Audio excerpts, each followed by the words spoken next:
Happy Valentine's Day, Gonzo. Oh, thank you, my old sweetheart, and a happy Valentine's Day to you too.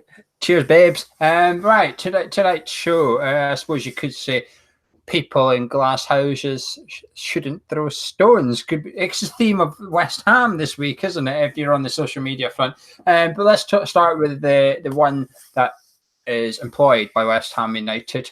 I said to you yesterday, have you read about Karen Brady? You said no, but you were going to swat up. Have you been swatting up? Have you done your homework? No, and I'll tell you why. For the reason that you said to me, it was in the Telegraph, and you can only read the first paragraph, and then it says you have to pay to. Well, I'm not paying. Crikey, I'm Gonzo. I pay for nothing, and I don't, So I didn't want to, I tried to see if I could find a pirate copy, but no, nothing. So you are going to have to tell me, and I shall react to it. I will tell you and the listeners and the viewers the story this week. As you all know, Philip Green's in press for naughty stuff in terms of female employees, and our vice chair, Karen Brady, sees herself as the power of women, the voice of women. You women, get your equal pay, etc. Now, to be fair, good on her for that, okay? Someone's got to do it, and why not her? Because she earns a lot of money. She's in a very male-dominated environment in terms of her job and stuff, so credit to her for that. However, in her Sun column, she then criticised Harvey. What's his surname again? Who? Harvey's surname. Oh, Weinstein. Yes, Harvey, him. She criticised Harvey for similar allegations in her Sun column. However, she stood by Philip Green despite having very similar allegations. She's the chairman of his one of his groups, and her sort of agent, her PR agent, I think is correct, or I think he's a celebrity PR agent. I think that's his title of job. Has said that she's going to stand by. She's got a responsibility to stand by the 20,000 employees at the company, as well as which includes her own daughter, who does modelling for Topshop. So she's standing by them anyway. Again, part of me thinks kudos to you. However, when you can't do both, in my opinion, you can't be this voice of women, but stand by someone who's been alleged. And when I say alleged, it's not one little bit of smoke, is it? There's a whole heap of smoke around this one. There's a lot of female employees, former female employees, pointing the finger at him, saying, hang on a minute, when I was there, I was sexually assaulted. When I spoke up about it, I got threatened by my job, etc., etc. But it sounds like Philip Green stepping back a little bit. He was trying to get injunctions, etc., and he's now calming down on these injunctions. He's almost accepting these allegations that newspapers, and in particular the Telegraph, have been running with. Now, the Telegraph have now turned their attention to our vice chair, Karen Brady, saying, hang on, you're working for him, you're at the top of his company tree, yet you're doing all this for women. Her website, her personal website, is taking a little bit of a hit this week because previously she had brand partnerships on her website with some companies who have now been removed. British Airways, and a spokesman for British Airways has said that there never has been a brand partnership in place with Karen Brady, and she's been asked to remove British Airways from her website. And I believe that Marks & Spencer's is another one that she's had to remove Marks & Spencer's from her personal website. When Marks & Spencer got asked about it, she said she spoke at an event 2 years ago, and that was it. That's all they've had to do with Karen Brady.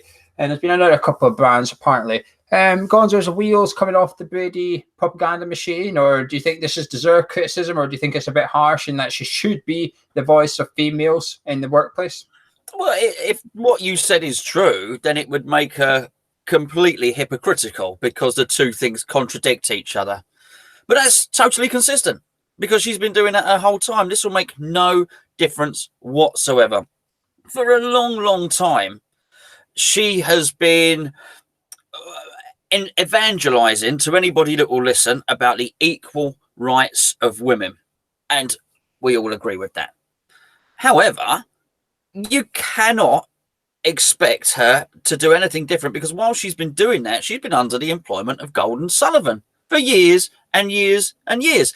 Now, whilst what we might have now are a couple of touchy-feely is the wrong term, isn't it? What we might have is a couple of quite benign and innocent and summer shops, which is something, whatever, sexual gifts for him and her to enjoy Valentine's Eve. Well, yeah, anyway, what a topical thing. Their old days in the 70s and 80s, anybody that was involved in the adult sex industry back then, and they were, and that's where they made their fortune, it was not quite so innocent and even-handed then. There was a lot of exploitation of women, and exploitation of women would have gone hand in hand in Gold and Sullivan's rise into becoming millionaires, and in one of them's case, billionaires. When you decide to take the pornographic shilling, so to speak, as Karen Brady has done throughout her career, you then, I think, and anybody that works for them, I think it's fine. I think you can work for anyone that works for them.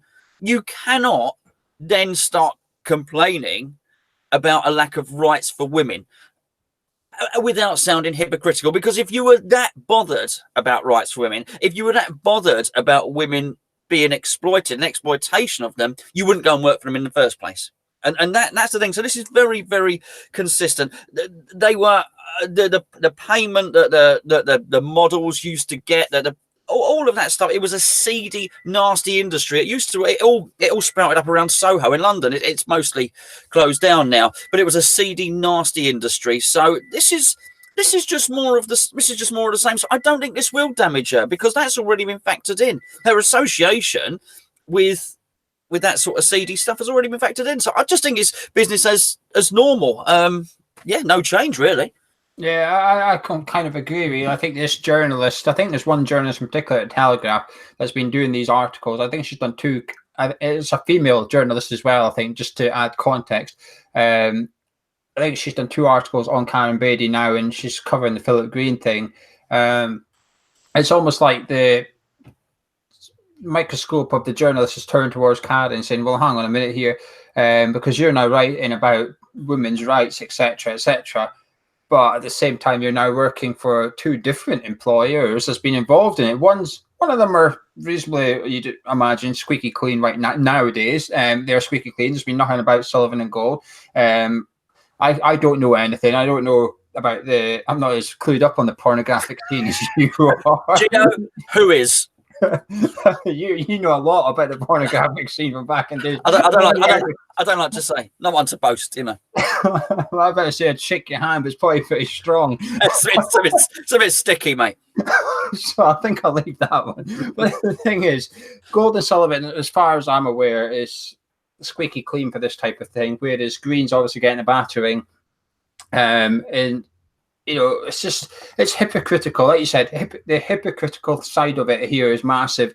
It won't damage her at all. She seems to be bulletproof. She seems to know how to get away with everything. And like when this thing came about with her website and stuff, her PR, celebrity guy spun all the right words. He knew what to say to defend Karen. Karen didn't have to answer for it herself, etc. So she's protected. She's well protected as well. But she's been in this business a while. And like you said, she's dealt with Gold and Sullivan. So dealing with Green, if the allegations are true, obviously, it's nothing she wouldn't have seen before. It's nothing she wouldn't have heard before. And you've got a point you'd like to make there. Yeah. I do want to differentiate between Philip Green and Gold and Sullivan. I don't think Gold and Sullivan, I've never broken the law. It was really a moral stance. So, if you care that much about women, you wouldn't have got involved with them. But so she did. So clearly her morality has a price. Clearly, she can give her so much money that the morality, don't worry about that. Not so bothered about the women's rights stuff anymore.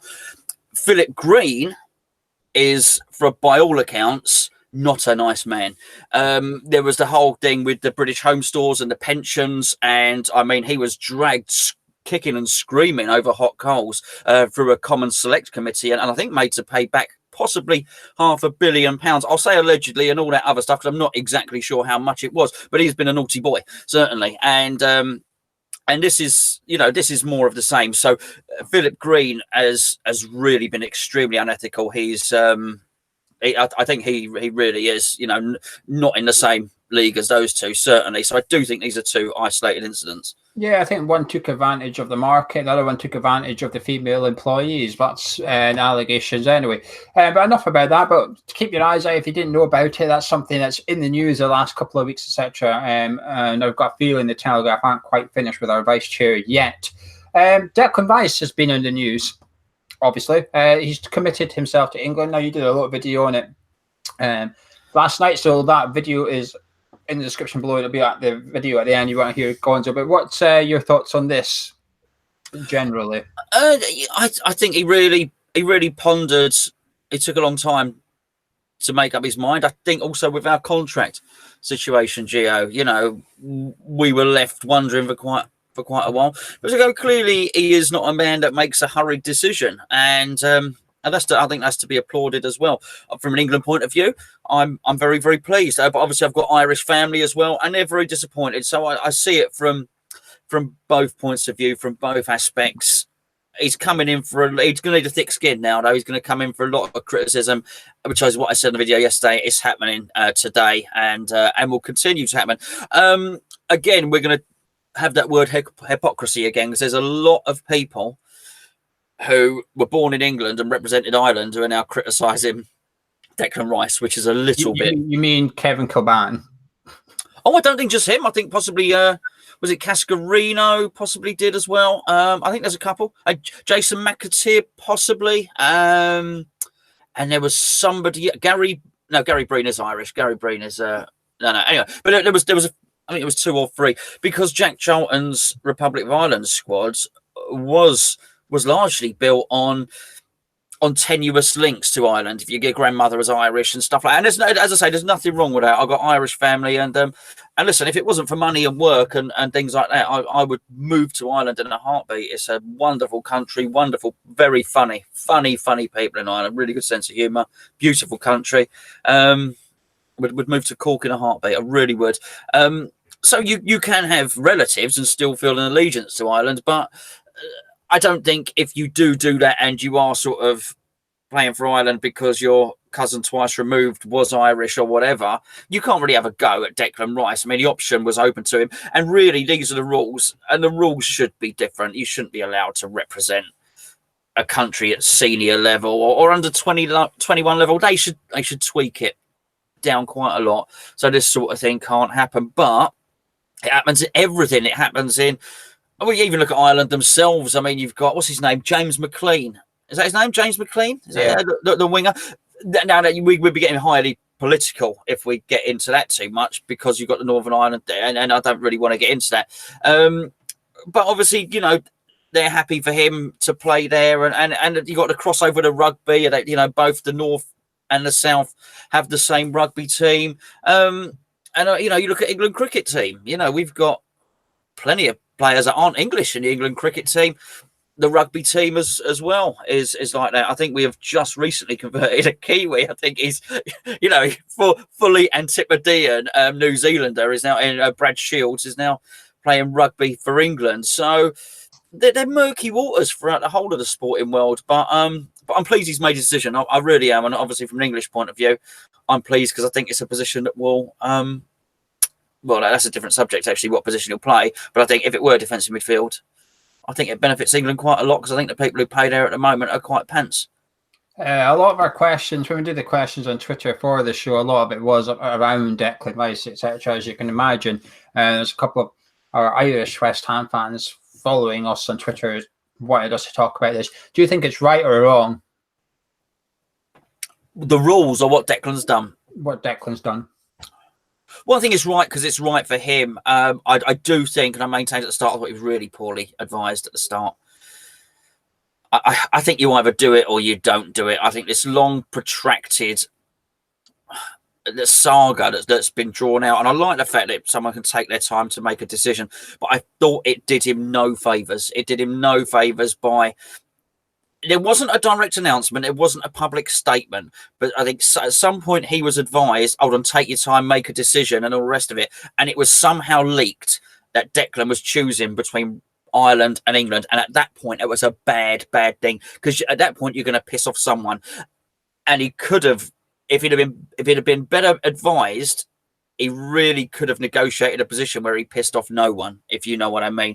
The longer it drew out, I think the more nervous the Irish became that he was going to choose England, which you can understand. Just the young talent England got coming through, Ireland don't have that talent pool at the moment. So I think the initial decision was wrong, and I think from that, whatever he chose was going to be bad news. I in many respects, I think possibly the wrong decision was him choosing to play youth football for Ireland in the first place, if you know what I mean. But maybe Declan got released from Chelsea, didn't he? I believe. Yeah. Maybe he just wasn't. I mean, he looks like a world beater now. Maybe when he was 14, 15, he didn't look like a world beater. Maybe he looked like he was going to be a sort of average Joe sort of player, and some football, some international football is better than no professional football. And let's be fair, if the Faroe Islands or Andorra called me up to play international football, I'd go and do it, whatever. So I can sort of understand it, but I think the initial decisions were wrong. Well, I'm going to continue the theme of being hypocritical tonight. I'm going to continue that theme here. I'll get onto that in a minute. Firstly, I think morally, I think this is completely wrong. I think, to me, what should be the pinnacle of your footballing career should be representing your country at a World Cup. That should be your number one aim in football. If you're a footballer, that should be your aim, right? So that comes down to the country thing. And I think, I know you're talking about it, but Rice has played for the senior team in some friendlies. He obviously hasn't played competitive, but he's played in friendlies. He's done the whole kissing the Irish badge and stuff. And I can understand why Ireland fans got really upset about that, because is traitor an unfair word in this case? Betrayal? If I was Irish, I'd probably be looking at it like that. The geezer ran about kissing the badge and making on he loves playing for Ireland. Now, he probably did love playing for Ireland at that point. He probably did.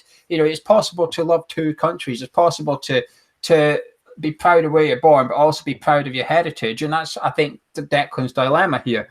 I think what you've said, I think Declan's biggest mistake here isn't switching. It's playing for Ireland in the first place.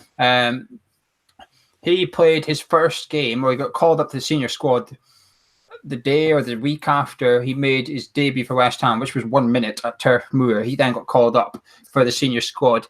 That was too soon. You've only played 1 minute for West Ham. You don't know if you're going to be good enough. You're 18 years of age. So you don't need to be jumping into the first senior squad to come calling. And I think that was his mistake. But, I'm not going to criticize the boy too much, because, who wouldn't jump? Who wouldn't be able to play for a country at 18 years of age? You've just made 1 minute on the penalty. Someone goes, do you want to come to the foot? Of course you're going to go. It's a friendly. He knows the rules, and he knows the rules are he can swap. As long as he's not played a competitive game, he can switch over to England. But I just think the rules are wrong. You shouldn't be allowed to do that. Under 21s, you can pick and choose between that. But as soon as you represent a senior squad for your country, I think that's it. I think you should be locked in. There's other players that have done it and changed. Zaha did it. Diego Costa went from Brazil to Spain. So there is big players that have done it as well. But I just think it's morally wrong. However, I think for his career, it's bang on. I think England have got fantastic young players, unfortunately for me. Him and Winks, I think, would be a superb midfield pairing for England. One defensive player, one guy that can get on the ball and push into the final third. Then you've got the likes of Ruben Loftus-Cheek that can fit in there as well. England's future is fantastic. And I think I don't blame him at all for wanting to be part of that. He's got a chance of, I don't know, have you got a chance of winning something? Perhaps. He's got a chance of being part of that squad. He's going to go further with England in the major competitions than Ireland will in his playing career, as harsh as that might sound.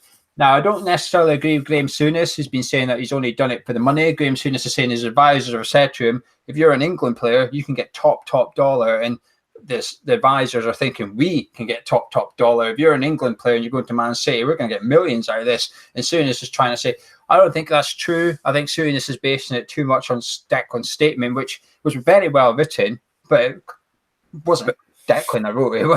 No, of course not. Either his solicitor has done it, or some PR expert has drafted it together. But something, that's the right thing to do. To go get professional advice. Say, listen, I need to put into words. I need it to be professionally written. There's not much emotion in there, I don't think, because it's not personal. But I'll tell you what, I'd much rather read that than what Marco Arnautovic has been doing at West Ham with his statements, sticking words up on Instagram, then doing a video, I'm back. Could you imagine Declan Rice doing a video going, I'm English now? Crikey. That's a great idea for a video. No, don't encourage it. West Ham United media team will be recording it as we speak. Oh, there's a song in that, but go on, carry on. Yeah, you could just imagine him, couldn't you? Years ago, Years ago, you took the Irish as potatoes, and now you take the Irish as rice. Brilliant. You know, West Ham sticking it up alongside the Arnautovic video. Fantastic.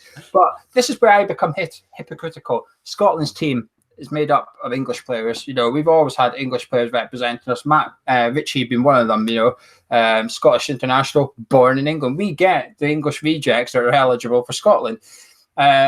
We'd be even worse without those players. We would be. We're bad as it is, but could you imagine Scotland without those? I just think Rice went to Ireland far too soon. At 18 years old, some people have said to me, yeah, but he didn't know he was good enough to play for England. But at 18, you should not be making that decision. You should be waiting till you're, you know, maybe a few years ago, Mark Noble, there was talk of Mark Noble switching to Ireland. That's the age you do it. When you're 25 and 26, you've not had a call up for England.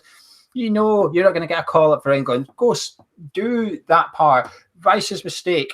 There's no way. There's no need for you to do that. 18. That was his biggest mistake, in my opinion, playing an Ireland shirt. However, as soon as he'd done that, I think he should have remained an Ireland player, especially singing the anthem, kissing the badge, etc., etc.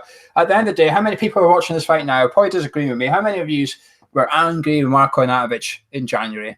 The way he was chasing money, the way he went about it all. Now, while it wasn't completely the same as how Declan's done, the context is the same. You're switching from one team to the other. So I don't think you can be too critical of Arnautovic and then praise Declan for doing it. You can do it for selfish reasons, i.e. in your shoes, you're English. Of course you want Declan to be playing for England. But loyalty is dead in football, and this is just another example of it. I just think switching country should be a complete no-no. But anyway, we'll get on to more questions about Declan Rice, because there's some questions around what position he's going to play, value for Declan, etc. There's not that much news considering transfer window shut. Gary Medel, his reports in Turkey have suggested that he's disappointed he didn't force through a move to West Ham in January. However, he's going to try and force through a move to West Ham in the summer. I mean, you're shaking your head no there.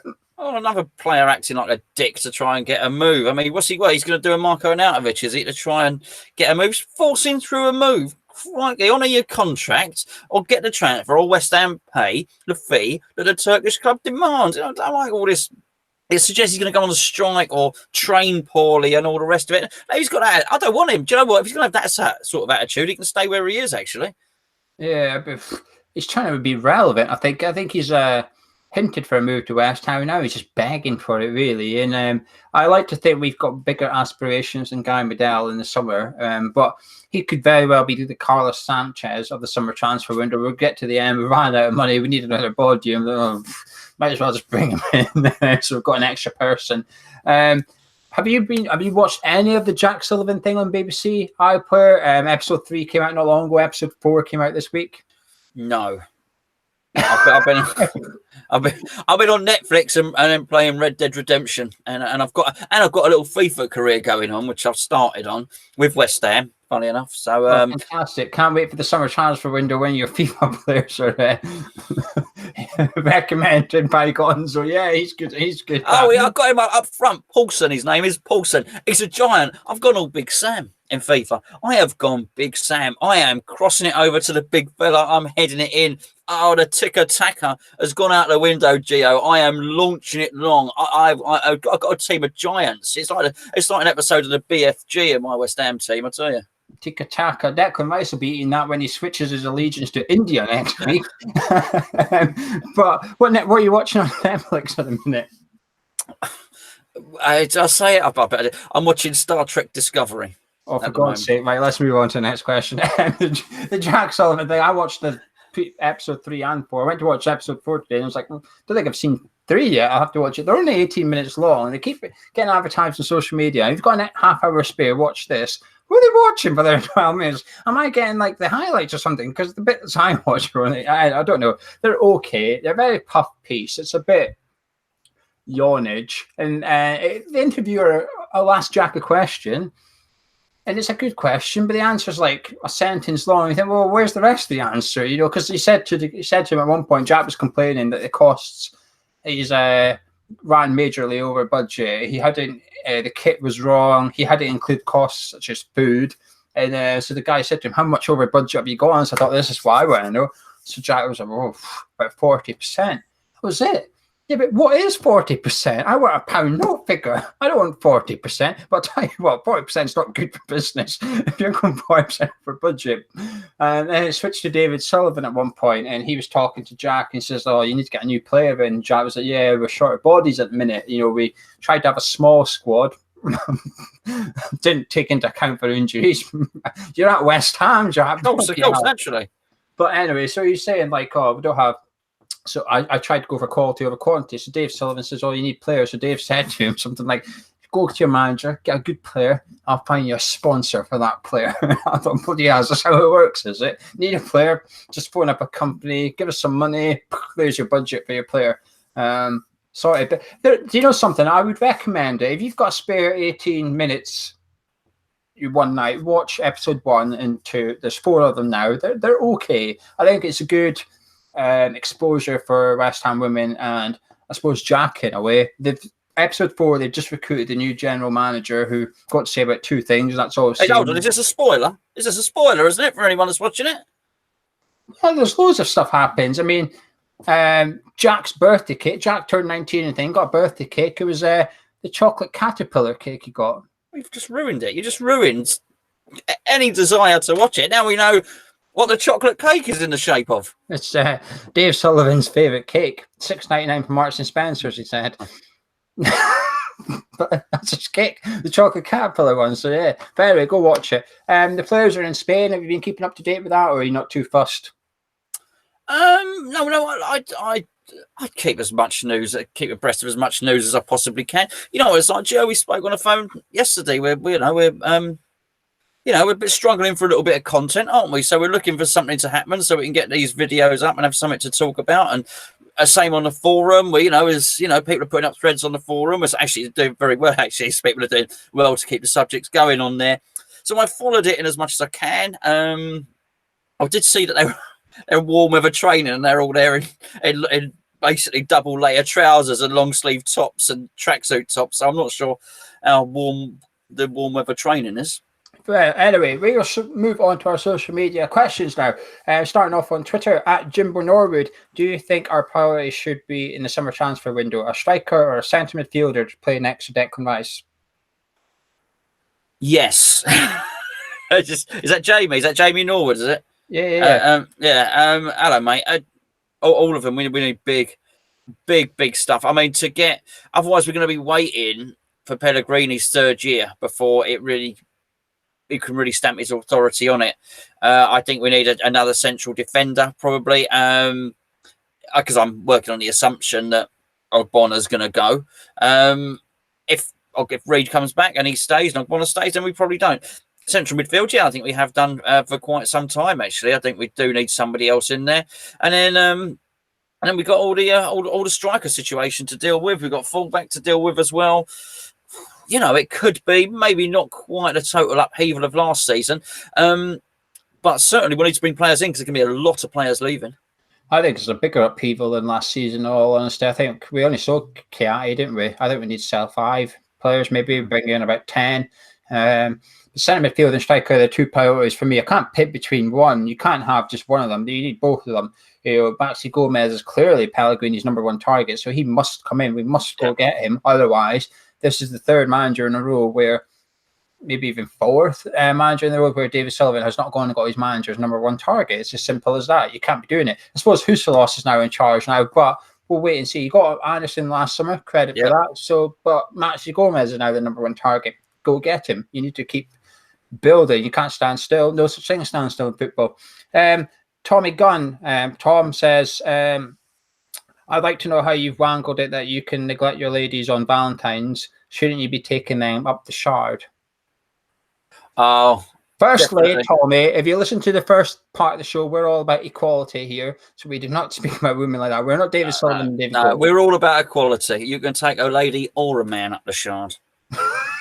For God's sake. Well, I'm moving on from that one. Right. Daniel Baines at WHUNTFC says, how long do you wish to see Pellegrini at West Ham? How many players that were in the squad when he arrives will still be here when he leaves? Well, I hope he's here for the foreseeable future. I would, he's got 3 years. I hope he serves them. I hope he does a couple more. If that's the case, and he's here for 3 to 5 years, because that will mean he's been successful.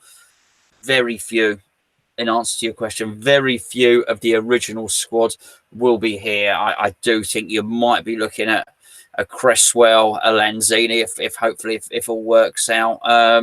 There won't be too many. There won't be too Declan Rice, obviously. We hope. There won't be too many. A handful. There certainly won't be. You won't. I don't think you'll need 2 hands to count them. No, I don't think so either. Actually, I was trying to think quickly. And, Declan Rice, Lanzini, Creswell, Noble.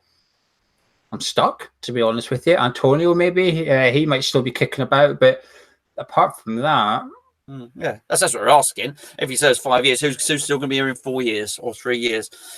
If Pellegrini's getting 100 million a season, I don't think he will, but whatever, 80 million, I can't.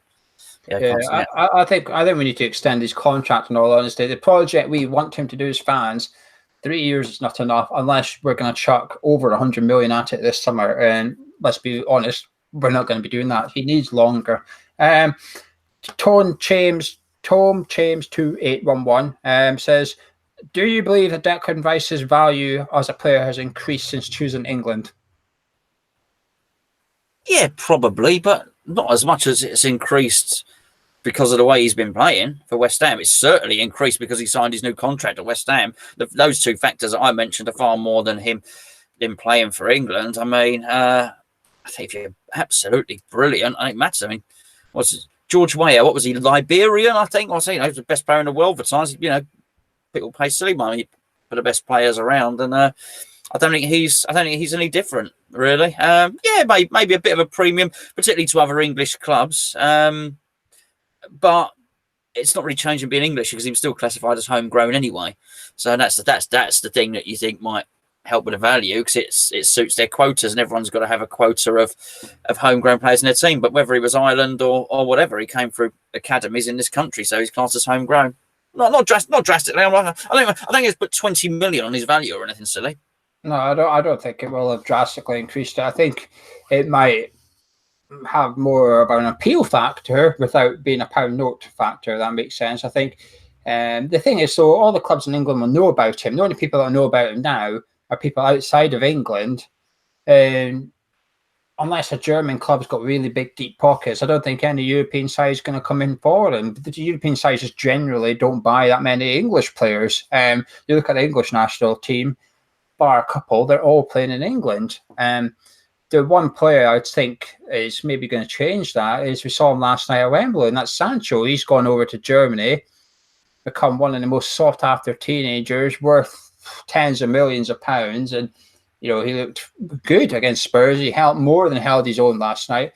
I think that might make a few clubs start looking at the English players, thinking, is there some good young talent here we can prize out? Because at the end of the day, Dortmund paid £8 million for Sancho. I mean, what a bargain that's looking right now. The problem is they've missed the boat with Declan Rice. They had to get him 18 months ago. They didn't, so they can't afford him anymore. The same person, Tone, says, if Rice was to leave in the summer, who would be your Premier League-based replacement? Just a question. I know he's not leaving. I would have, if Declan Rice left, it would be for big money, massive money, and I would want someone then that we couldn't ordinarily afford. And I think I would go. You say Sancho, I would go for someone like that. I'd go for an outstanding young domestic player who we could normally. I might not even do it positionally. I might, Declan's replacement might be. They might, get Helios to do a Balbuena. He might, come in from, whatever, Peru or whatever. I tell you, I would do. I'd go and buy Wan-Bissaka. If we had 70 million burning hole in our pocket, I'd go and make Crystal Palace an offer they can't refuse for that player. Do something like that. Interesting. I like that. I like that way you've gone about that. Everyone knows my answer. Indeed, of Leicester. I don't think we can afford him. However, if Rice went for 70 million, suddenly, I think we can afford him. I think we can. He was supposed to be out of Leicester's squad against. He wasn't supposed to start against Spurs. Actually, Mendy and Tielemans were going to be their centre midfield, which is interesting because whenever I watch Mendy, I don't really like him that much. I don't think he's that great a player for some reason. So, yeah, indeed, he would be my number one pick. Dylan Arak Aeon, or whatever, however you say that, at Arak Aeon says, what sort of pre-game rituals do you have to get yourself psyched up? I mean, for a start, Dylan, we're not playing. Okay. I generally drink beer. Yeah, but only when I'm at the games. I don't drink beer at home, so I'll sit down and after.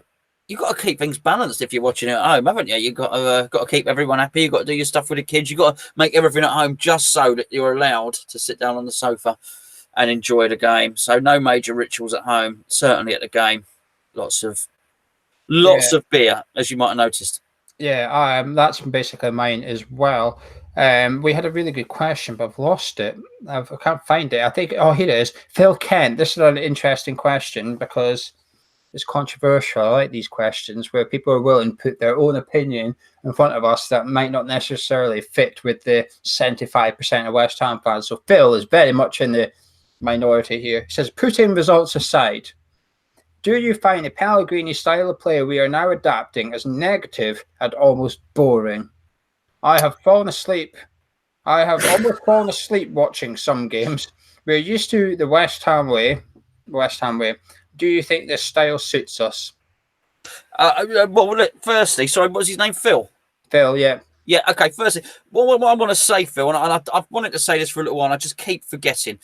Myself and Geo and all in Hammers chat are from a forum background. So when you see people on social media having meltdowns because people have a difference of opinion, that's quite weird for us. We are used to debating issues and having differences of opinion on hammerschat.com. We've been doing it for a long time. I've been on West Ham forums of one guys or another since 2005. So there's nothing wrong with having a different opinion, and we are not on Hammers Chat ever going to slaughter you for it, mate. I see what you're saying. I see what you're saying about the boring football, but I would mitigate that with, I think, his lack of, he goes on about it, his lack of a creative midfielder. I think these last three press conferences, he said, we got no creative midfielder and we got a problem with the strikers. And for him to say it as much as he does, I think that's forced it upon him. I don't think what you're seeing now is Pellegrini's philosophy. I think what you're seeing is a pragmatism from Pellegrini. But yes, it's boring as hell. I was at the last Crystal Palace game and it just never came up our end in the second half. It was tedious, and it was, and I've seen a few turgid performances. But I think with creative players in the team, I think we see something different. Yeah, I completely agree. I get what Phil's saying, actually. Sometimes the game is a bit boring. You know, I've sat there watching a game and you look at the time expecting it to be half an hour and it's been 10 minutes. You think, bloody hell, this is a slog, this. But the thing is, the difference, and this is the key here, we know this is not how Pellegrini wants to play. Under previous seasons, that is how the manager set out. The manager set out to play boring football. The manager tried to grind out a 1-0 win or a draw, etc. Even if you gave David Moyes or the last 18 months of Slaven Bilic or Sam Allardyce, even if you gave him a fit Yarmolenko, Lanzini, Nasri, you would still see boring football. Difference is you give that to Pellegrini, we're going to see football. And the thing is, this season, you can split the games in half almost, probably. Half the games I've found a bit disappointing today, but the other half I thought, bloody hell, we're good. I've really enjoyed this. I've seen flicks and tricks. I've seen little neat passes of triangle. And I'll tell you what I enjoy the most. We barely boot the ball long anymore. We always try. It's like the Man City approach, isn't it? 80 minutes to go and you're still 0-0. Don't worry about it. Just keep playing the way you play because eventually you'll get your breakthrough. And Pellegrini, the thing is, he isn't coming in and carrying on someone else's work. He's changed it. He's come in and went, done. Forget about that. And while he's working with half a new squad, the squad that was at West Ham has got a completely different way of playing now. The partnerships across the pitch are different, and it's a very hard job Pellegrini's got. And Phil's got a point, but it might be boring. But I'll tell you what, the future is exciting, and that's the difference with the previous managers and this one. Now, moving on to questions on YouTube that people have posted on our channel, not tonight. So starting with Andy M. Wolves have gone from 15th in the Championship to possibly 7th in the Premier League in the space of 2 seasons. West Ham have managed this finish just once in our past 12 years as a Premier League club. What does this say about our owners, and what lessons could we and the board learn from a club like Wolves? Well, I'll tell you very quick answer. Sorry to dismiss it with a quick answer, but it demonstrates that we're not as ambitious as Wolves. That's it. Interesting. I think it's a player recruitment. I think Wolves have got smack bang on. All you have to do is go look at that club. If there's a club in the top 6 right now, if you were on this, we were like say a Man City channel and we were doing questions, someone said if you had to pick players from a non-top 6 team to bring to City, who would you bring? You'd be rattling off Wolves players basically. Go, oh, quite like their keeper Patricio, quite like Neves, I quite like Matinho. Then Donker's playing really well for them now. Jimenez up front's doing really well. Their recruitment has been absolutely spot on. And I'll tell you what, if you were West Ham or the ilk of that, I wouldn't go against watching what Wolves do in the summer. And if they're going after a player, I wouldn't look at him as well. Certainly, if the Wolves are going for him, there's a reason, to go after that player as well. So what they've got in terms of player recruitment is massive. I'll tell you what, their manager's really good as well. Nuno is fantastic. His formation he's playing a formation that no one else in Premier League is playing. But not only that, he's got the players that know how to play it. He plays it fantastically. The way they play that, even when they come up against a team that might outnumber them in certain areas, they know how to counteract that. It's just brilliant watching. They're a team I've really enjoyed watching this season. And something, I think they will finish 7th. I know they only scraped a draw against Newcastle, but they were by far the better team. Jimmy Spavhawk says, where, if picked, would you see Rice playing in the England side, considering Southgate plays a back 3? Well, I understand it, and that Southgate at the start of the season, Southgate had a conversation, and he indicated that he saw Rice as a centre half. Now, before the season started, I think a lot of people actually expected Rice to play there, and I think Rice himself probably expected to play at centre half. I think a lot of people were very surprised when Pellegrini not only came in and made him a central midfielder, but he said, "You're not a centre half. You're not playing at centre half." I mean, he's not even filled in there. We've struggled at all. I think McCarthy was going to build the team around him in central midfield. So I think possibly part of Declan's deliberation and the reason it took him so long was he was thinking, hold on, is that wise me to do that if I'm going to play my club career at central midfield, but the England manager sees me as a centre half? Am I likely to get into the team? So that's as much as I know it. Now, that was at the start of the season. I guess things have progressed. I would imagine Southgate, who had the same skill set himself, don't forget. Gareth Southgate was a central defender who also played in midfield, but primarily his skills were as a central defender. Did it for Villa, did it for Crystal Palace as well. And I can see Declan Rice playing as a sweeper in the middle of the 3, bringing the ball out. But England are quite gifted at that because John Stones is very good at that job as well. And we do have some good young players coming through as well. So could be an asset. His adaptability, but it sometimes can hinder as well if you don't nail down a position. I think he's going to play I think he's going to play central defence. I think he'll play centre midfield. I think the centre defence for England in a dream scenario, like you said, you've got Stones in there. Gomez at Liverpool's fantastic. I think he's almost becoming part of that. Maguire's doing really well for Leicester still. So I think them 3 are your future 3. I know Kyle Walker played there at the World Cup, but I think that's your 3 centre. I think I wouldn't be surprised.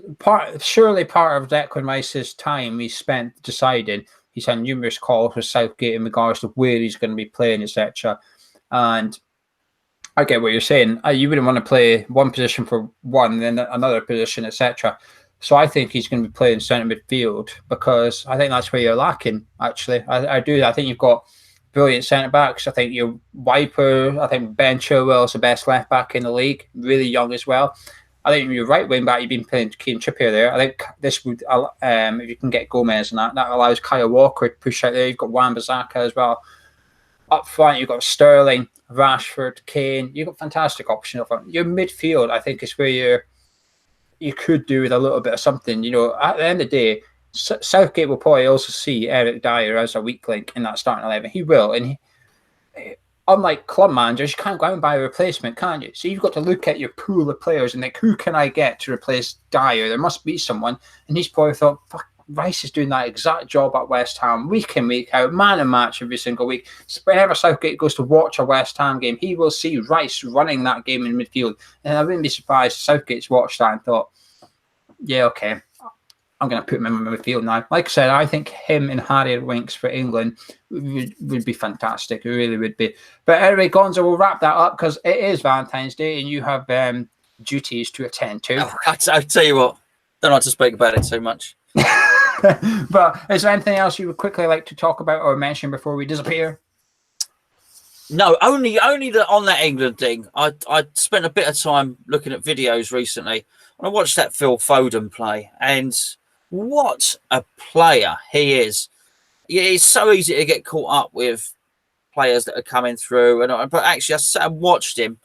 He has got audacious talent. That's wonderful, and particularly with Gibbs White at Wolves as well. But I think Foden has got to be playing at number 10 for England. I really do. I mean, they are, as I'm sure you'll agree, Geo, these are exciting times for England.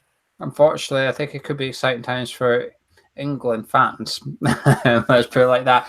Anyway, sorry to those on the live chat that's put in your questions. We're out of time, but we will do another video like this before the Fulham fixture, hopefully, if we've got time, etc. So leave your questions below in the comments and I will take a note of them all because there's no games between now and the Fulham one, so your questions will not go out of date, if that makes sense. So if you leave them tonight or tomorrow, whenever you're listening to it, we will do another video shortly catching up with them because I've missed a few from social media as well. But that's been Gonzo. I've been Joe. You've been listening to it on iTunes. Make sure you subscribe to the feed on there. If you're watching on YouTube, make sure you subscribe to the channel here as well as our forum channel. Link is in the description below. We're not on 4,000 yet. It's really annoying me. It's about 40 people. 40 of you must be listening or watching that have not subscribed. So go and subscribe. Get there. Drop a like on the video. And we will be seeing you very, very shortly. Thank you very much.